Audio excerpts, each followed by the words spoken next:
Welcome to Kanyakumari சுவை. நம்ம சேனல்ல கன்னியாகுமரியின் ஃபேமஸான பலகாரம் எப்படி பண்ணலான்னு பார்க்கலாம்.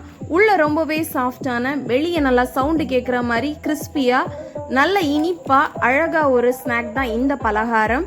கன்னியாகுமரியோட ஃபேமஸ். வெறும் 3 இன்க்ரீடியன்ட் வச்சு பண்ணிடலாம். பிகினர்ஸ் கூட கண்டிப்பாக ட்ரை பண்ணலாம். மஸ்ட் ட்ரை இது. வாங்க எப்படி பண்ணலான்னு பார்த்துடலாம். பச்சை அரிசி 2 கப் எடுத்துக்கோங்க அளந்து. இந்த பச்சை அரிசியை நல்லா கழுகிட்டு என்ன பண்ணோம் அப்படின்னா 4 மணி நேரம் ரெஸ்டிங் டைம் கொடுத்துடலாம். எங்கள் ஊரில் இதை பலகாரம்னு சொல்லுவாங்க. இதை கேரளா மக்கள் எப்படி சொல்லுவாங்கன்னா நெய்யப்போன்னு சொல்லுவாங்க. இதை குழிப்பணியார சட்டியில் நீங்கள் இதே மாவை பண்ணீங்க அப்படின்னா குழிப்பணியாரம்னு சொல்லிக்கலாம். நல்லா கழுகிட்டு 4 மணி நேரம் அப்படியே ஊற வச்சுருங்க. அதுக்கப்புறம் இதை நல்லா எடுத்து ஒரு துணியில் நல்லா ஸ்ப்ரெட் பண்ணி விடுங்க. அந்த ஸ்ப்ரெட் பண்ணியிருக்கிறதுலேருந்து அப்படியே கொஞ்சம் கொஞ்சமாக எடுத்து நீங்கள் ஜாரில் போட்டு அரைச்சி பவுடர் ஃபார்முக்கு கொண்டு வந்துடலாம். சைடில் 2 ஒரு வெல்லம், அதாவது எங்கள் ஊரில் சர்க்கரைன்னு சொல்லுவோம். அதை 2 சர்க்கரை எடுத்து நல்லா இடித்து இந்த மாதிரி ஒரு இதில் போட்டு சிரப் மேக் பண்ணிக்கோங்க.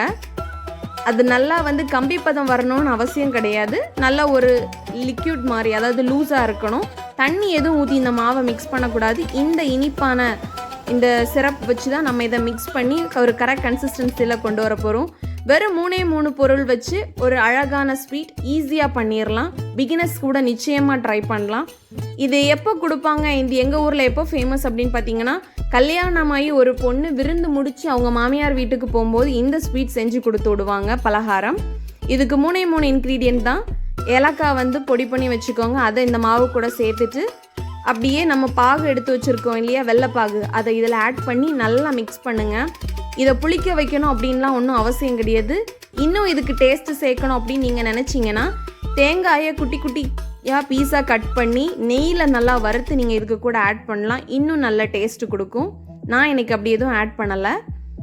நல்லா மிக்ஸ் கொடுத்துக்கோங்க. இதுவே நல்லா தான் இருக்கும் இந்த டேஸ்ட்டே. நல்லா மிக்ஸ் பண்ணி ஒரு கரெக்டான ஒரு நல்ல ஒரு மாவு கன்சிஸ்டன்சிக்கு எடுத்துகிட்டு வந்துடுங்க. இதை ரொம்பவே ஈஸியானது, ரொம்ப பட்ஜெட் ஃப்ரெண்ட்லியும் கூட. ஈஸியாக ட்ரை பண்ணலாம். ஒரு ஸ்வீட்டாக தான் சாப்பிட்ணும் அப்படின்னு ஒரு கிரேவிங்ஸ் இருக்கும்போது நிச்சயமாக இதை ட்ரை பண்ணுங்கள். கன்னியாகுமரி மக்கள் யாராவது இந்த வீடியோ பார்க்குறீங்கன்னா கமெண்ட் பாக்ஸில் எனக்கு கமெண்ட் பண்ணுங்கள். மறக்காமல் சப்ஸ்கிரைப் பண்ணிட்டு வீடியோவை பாருங்கள். எண்ணெய் சூடானதும் அழகாக குட்டி குட்டியாக போட்டு எடுங்க. நீங்கள் பெருசாகவும் போட்டு எடுக்கலாம். குட்டியாக போட்டிங்க அப்படின்னா நீங்கள் உள்ளியும் நல்லா வெந்திருக்கும். பெருசாக போடும்போது என்ன ஆகும் அப்படின்னா, உள்ள மாவு சில நேரம் வேகாமல் இருந்துச்சு அப்படின்னா அடுத்த நாளே உங்களுக்கு சாப்பிடும்போது நல்லா இருக்காது.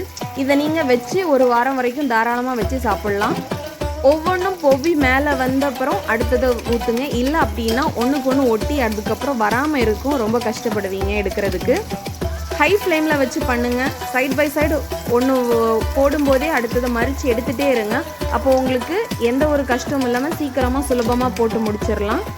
ரொம்பவே ஒரு ஈஸியான ரெசிபி. ஸ்வீட் கிரேவிங்ஸ், எனக்கு ஸ்வீட் ரொம்ப பிடிக்கும் அப்படிங்கிறவங்க தாராளமாக ட்ரை பண்ணலாம். இதை ரொம்பவே மொறுமொறுன்னு இருக்கும். அப்படியே சுட சுட சாப்பிடும்போது சூப்பராக இருக்கும்.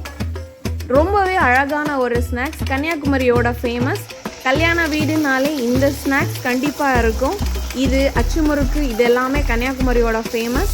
யாராவது கன்னியாகுமரி மக்கள் பார்க்குறீங்கன்னா மறக்காமல் கமெண்ட் பாக்ஸில் கமெண்ட் பண்ணுங்கள்.